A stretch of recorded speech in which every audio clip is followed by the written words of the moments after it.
The leaves are beginning to turn, my friends. The years march ever onwards. My hair is turning gray, the air is cooling, and the days are getting shorter. Halloween approaches, which means it's a perfect time to bust out a bunch of Subcommanders and free-for-all games. The madman Helman Ghorst leads the vampire counts, beastmen, and high elves into battle. It's a combined alliance of Imperials, Norscans, and Skaven. 3 best friends that anybody could have. This was a wild one, so strap right in. Been a long time since we tackled any Subcommanders replays on the channel, so if you're relatively new here and you've never heard of this particular game mode, it's essentially a 3v3 or 4v4 team battle where each player controls a particular unit archetype. So one gamer might be in charge of cav, one might be in charge of artillery, one might command the foot troops. Good teamwork and communication is very important, because the army on the whole will struggle if each player isn't covering the other's weaknesses. We're in the plains of Kolchan for this one, under the watchful gaze of the old ones, but the lizardmen are absent. Instead, we've got another monster leading the charge, the Ghorst, a mighty sorcerer who makes even Nagash tremble in fear within his chattering palace of bone. He's a speed demon, swerving and Sylvanian drifting all over the opposition, and he has the Reliquary Corruption, a mortis drain with spoon engines, and on top of that, he just came into Harry's and ordered 3 T66 turbos with NOS and a Motec system exhaust. Beware his power. PD the Power Dragon will be commanding the vampire count's undead infantry for this alliance, while Atlas 99 controls the Beastmen monsters, and Boki plays the high elf ranged element.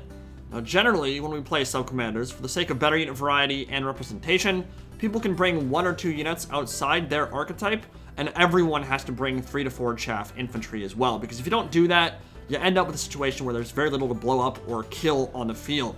And a lot of blobs and unpleasant styles of play with single entity spam and stuff like that tends to form if there isn't enough infantry on the field. With that said, each player has 80 to 90% of their army dedicated specifically to a singular role, so it makes battles play out quite differently than even normal 3v3s. By the way, if these kind of battles interest you and you want to partake in them, especially when Warhammer 3 drops, feel free to join my Discord. Links will be in the pinned comment below. All the team games and free-for-alls you'll see over the next week were organized over there. Now, on the other side of the field, there is a lot more firepower and monstrous potential. Unstoppable commands the Skaven artillery and weapon teams with Ikit Claw and his Doomflayer at the helm. The Duke is unleashing Norsca's monstrous contingent, and Bagel of War is summoning the Erector counts with a horde of Imperial foot troops and a few Knights of the Blazing Sun, led by Volkmar the Grim. Some strange alliances brewing in the heart of Lustria, so let's see what happens when the myriad monsters and men of the Warhammer world team up to murder each other. Volkmar is in the vanguard, and as you'd expect, this battle will get underway with a torrent of Skaven artillery, Plague Claw catapults, and Warplock Giselles firing across the beaten zone and straight into skeleton spearmen, who are leading the charge for the undead. Now, I've done quite a few Subcommanders in my day, and in my experience, Skaven and Vampire Coast, when given control over artillery and ranged weapons, are 2 of the most terrifying factions to go up against, because firepower is amplified in 3v3s. It's a lot harder to destroy weapon teams when you have to go through 3 players as opposed to 1. Not a huge fan of that, using the heck on a single skeleton spearman, whether they're getting torn up by artillery or not. It's just not really worth the winds of magic on a 350 gold infantry unit, especially when you've already got numberless hordes to send into the breach and just swarm the opposition. Vampire counts have a full 20 stack, essentially, of low-tier infantry, so with some Graveguard and a couple Crypt Horrors thrown in for good measure. So I really don't think he needs to worry too much about losing any one particular zombie or skeleton spearman unit, but this approach will be brutal no matter what they do. There's no getting around it. The Avalanche Mortars by themselves can completely bust open a 3v3 or 4v4 team battle. If you let them fire all their ammo, you've got like a 90% chance of losing the game. That's to say nothing of all these Giselles and Rattling Guns and Plague Claw catapults also opening up. It's essentially a 40k battlefield out there, boys. Like, that is a lot of firepower arcing into the center of their approach, and the Avalanche Mortars will show absolutely no mercy to undead, beastmen, or Azur alike. There is a unique beauty to it, though. Skaven have style, there's no question. Torrential downpours of purple rain and green plague and shiny warpstone blowing stuff up. They know how to make war crimes look fun, and at the moment, PD the Power Dragon and his Vampire Count's army is feeling most of that incoming wrath. Dwayne "The Rock" Johnson's undead counterparts plunging headlong into the fray. First into the breach with their bald-ass heads and their hairy asses. Don't expect much from those roided-out buffoons without infantry support, but the Undead Alliance is really just trying to close the gap with anything they can to try and stop the bleeding right now.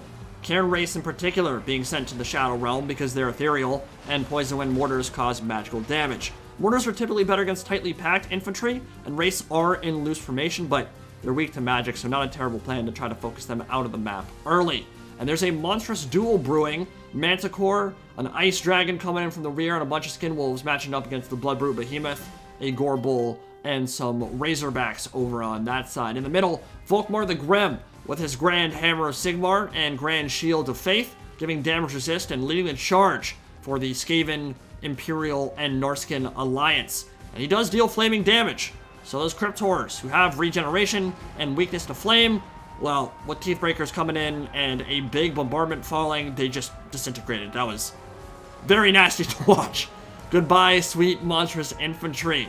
Now, Shadow Warriors have been brought to counter these Avalanche Mortars. If you're unstoppable, you should pull those back for sure. You don't want to lose those when you still have half your ammunition left. That is so much potential damage output you'd be losing out on if they weren't able to fire. And the Minotaurs coming in on the Skaven right flank into the Skaven slaves and going flying.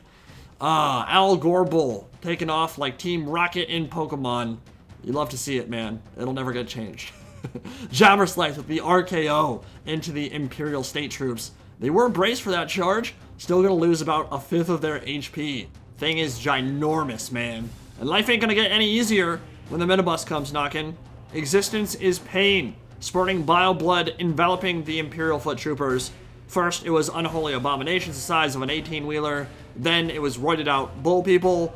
Then it was the souls of the damned, summoned into vicious vortexes of death and destruction. What can a man do against such reckless hate? And meanwhile, the Monsters of Norsca and the Skaven gun teams are giggling in the background because the stupid man things are the only ones doing any dying. Except the slaves, but who cares about slaves, right? I'm really liking the Warrior Priest and Volkmar the Grim picks. Grand Shield of Faith and Grand Hammer of Sigmar will buff up everything on this Alliance's side of the field, and that's important because every race in the game loves ward saves. Doesn't matter what source it's coming from, you want a 20% ward save if you can get it. So those buffs are really helping support the front line and giving these weapon teams a lot more time to fire, but Sisters of Avalorn, Shadow Warriors, and some of those high elf archers have moved in, and they are causing some carnage while the Beastmen move up on the right flank, and the Razorbacks start going to work. The Piggies might be able to get into the rear and potentially snack on some of these weapon teams, which would be big. Norscan Giant in the center, now being focus fired by the Sisters of Avalorn and those magical flaming damage arrows. And the Shadow Warrior volleys are gonna hurt it a lot too. Single entities like that with that big hitbox don't survive very long. Another grand soul fire raining down from the Warrior Priest. Tatter Souls, great swords, and a couple more flagellants thrown in there for good measure, busting through the Vampire Count infantry on their right flank. Throg pushed a little bit too far up right now. You see him kind of in the center of the screen, being shot by, well, Sisters of Avalorn. Flaming damage, not good for trolls. And there are a lot of trolls on this battlefield, so the Duke will have to be careful with how he positions his monstrous infantry. And there's a fight brewing in the back of the map as well. Volkmar the Grim taking a few volleys, but let's move back here and see what's going on. The Ice Worm watching, but doesn't want to go down against the Gorbull and the Bloodbrute Behemoth Gorgon, which makes some sense. Maws of Savagery, a Manticore, and some regular Skin Wolves being cut down. And I'll be very curious how this battle goes because 30 bonus for Slorge on Skin Wolves is quite fantastic for dealing with Gorgons or with Gorbulls, but everything counters each other in that fight, and single entities tend to have an advantage because they don't lose fighting efficiency as they lose health. That will be a feature in Warhammer 3. It ain't one in Warhammer 2, so the scaling weapon strength of this Gorgon of Khorne, supported by a heavily armored Gorbull, probably have the advantage in that fight in the back, while a Vargulf punches some great swords and looks like it's about to crumble out, supported by some Cairn Race. If the Gorgon can get a few more bodies, warm or cold, in support, they'll probably be able to win that fight. And honestly, for the Skin Wolves, you probably just want to disengage now, get some regen, go somewhere else. You've done your job for now. Don't want to lose any more HP for a fight that you're probably not going to be able to win. Nice of the Blazing Sun sitting around at the moment. Warp Lightning raining down. And it looks like the Undead Alliance have possibly pushed through. Throg the Troll King rounding off after some nasty Sister of Avalorn volleys. It's like a perfect hard counter to him. Flaming armor-piercing arrows. It's really unpleasant for him to deal with. And that Mortis effect in the middle of your screen from Helman Ghorst, the Reliquary Corruption, melting Imperial State Troopers while Warp Fire Throwers melt some Silverin Guard, but they do have magic resist, so that is keeping them alive for a little bit longer. Ice Worm taking some damage from the Sisters in the rear. Good focus fire there, and yeah, Maws of Savagery stuck around for too long, and now the Minotaurs with great weapons have made their way over, and that fight is over. Gotta keep those Skin Wolves moving. That regen and that high mobility, those are the two most important aspects of that unit. You can use that bonus for Slorge, but you don't necessarily want to take a straight up fight against one of the most terrifying anti-large monsters in the game, in that Blood Brute Behemoth. Warp Fire Throwers firing still, but they've lost most of their meat shields, and Eagle Claw Bolt Throwers are beginning to send them to the realm of ruin to meet the Great Horned Rat. Pit Fighters of Hell's Deep waiting in reserve. Ice Worm coming all the way back, and looks like the Norscan monsters are looking to get that hammer and anvil, and they've made it into the rear with some of their warhounds as well. And they're munching up that back line.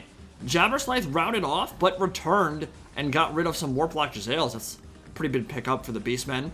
Oh, those Minotaurs are being torn asunder by Gutter Runner volleys. Their shurikens finding their armored hides and putting them low.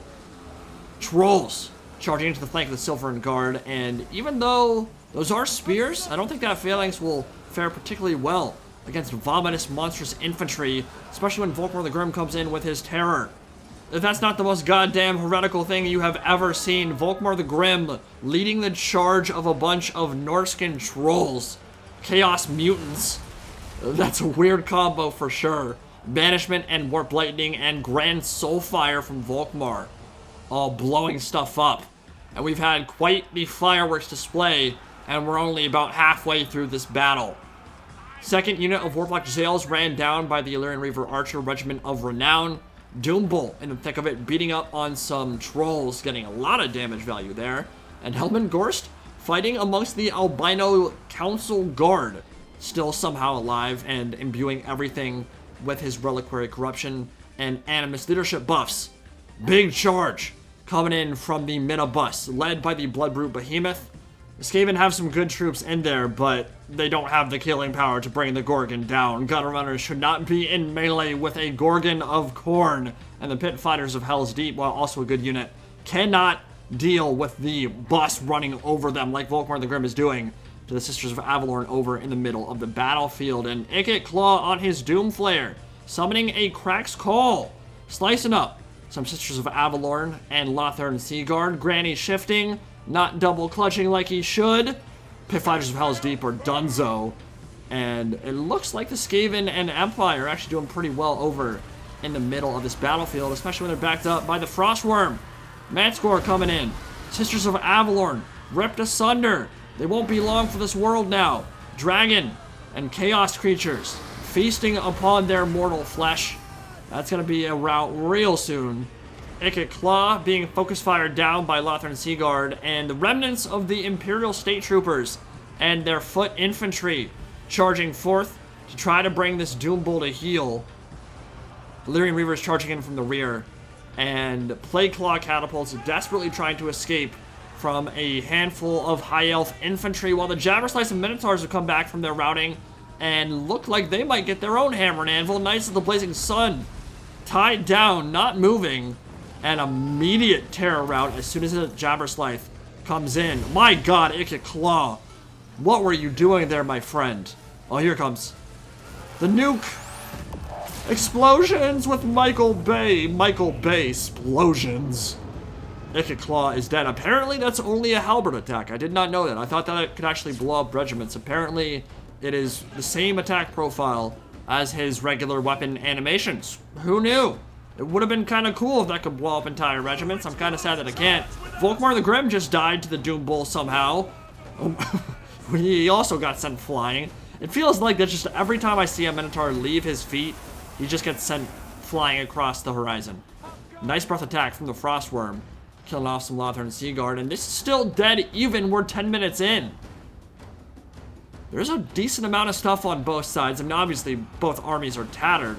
Council Guard being finished off with the Jabberslythe and the rest of those Minotaurs. But there are single entities on both sides. Warrior Priest with his Shield of Faith and Hammer of Sigmar, buffing everything with a plus 24 melee attack aura. Althanar being munched on by a Frostworm, and he might die very soon. Either way, his functional use on this battlefield has ended. He has no more ammunition. He has nothing left to offer.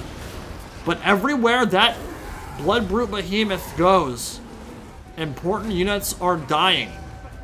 They've killed the Monstrous Savagery. They've killed a Frostworm. They've killed the Pit Fighters of Hell's Deep. And still that Minibus rolls on, and so far I'd say it's been the MVP. But to lose an important element here as the Knights of the Blazing Sun lower their flaming lances and plunge them deep into the heart of those Minotaurs. Helman Ghorst and his corpse cart rolling back to back, right and dirty like Chamillionaire. They're still alive. Still causing carnage.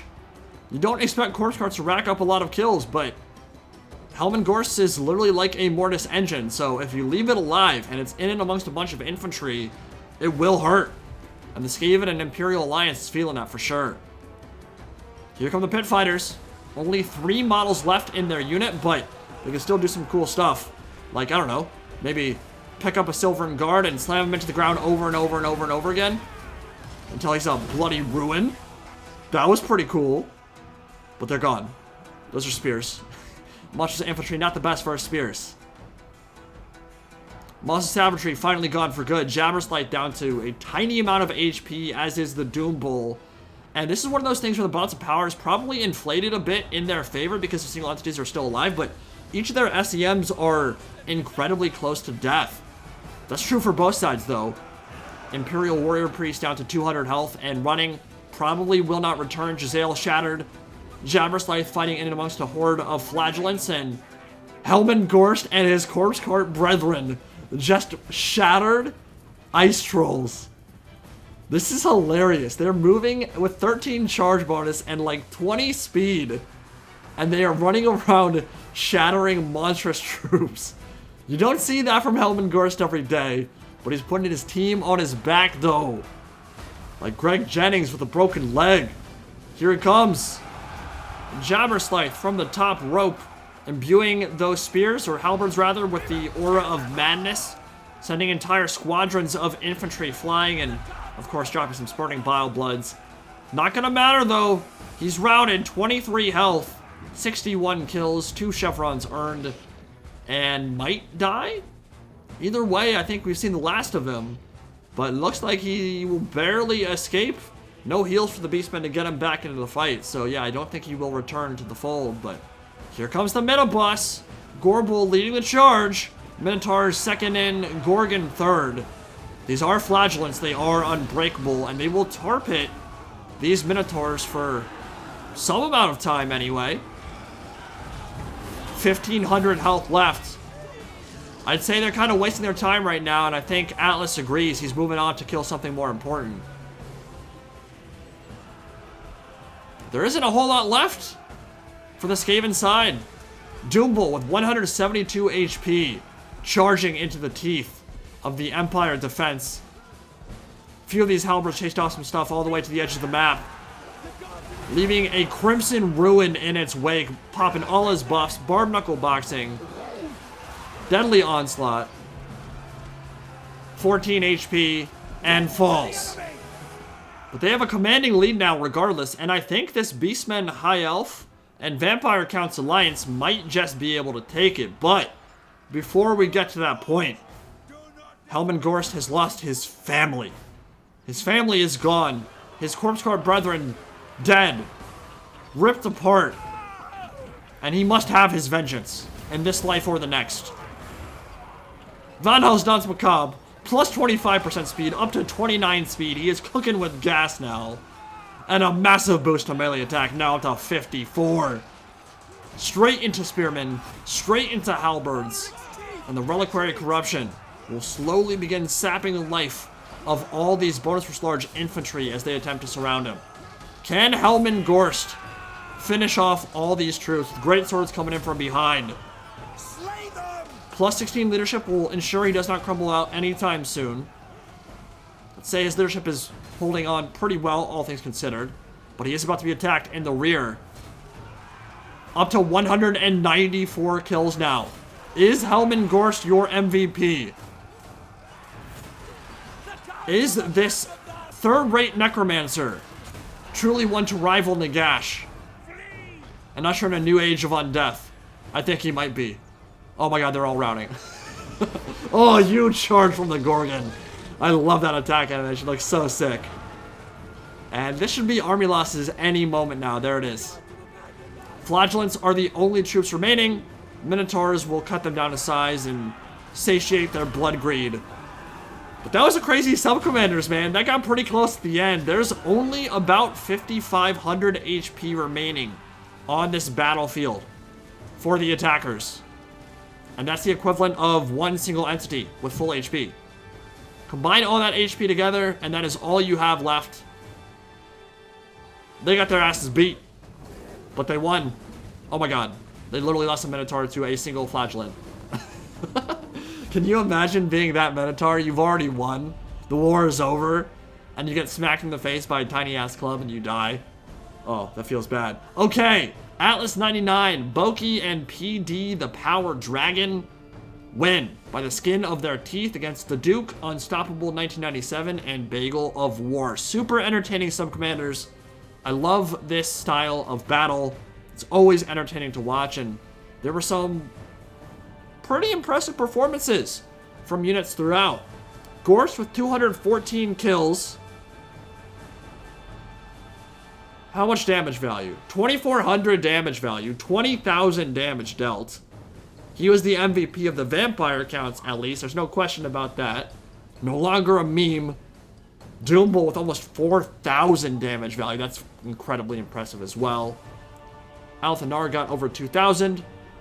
Volkmar and the Warrior Priest were really good picks for the Empire and Bagel of War. The Duke, with his Frostworm, got some damage done in the rear, but I think he would have been better served keeping those Skin Wolves away from the Gorgon. Maybe get 1 or 2 charges in on them using their mobility, but you can't stick in the fight with something that has a stat line like that, and the Blood Greed and the Regen to keep it in a sustained melee combat scenario. Skaven did a ton of damage with their weapon teams as well, and I was surprised actually, because usually when Skaven or Vampire Coast have the artillery, have that under their control, they just straight up win in these kind of 3v3 scenarios. But really fun game nonetheless. Hope you guys enjoyed it, and some really fun free-for-alls and Subcommanders games on the way in the coming days. So lots to look forward to in the coming week. Hope you guys enjoyed, and I'll see you all in the next one. Peace out.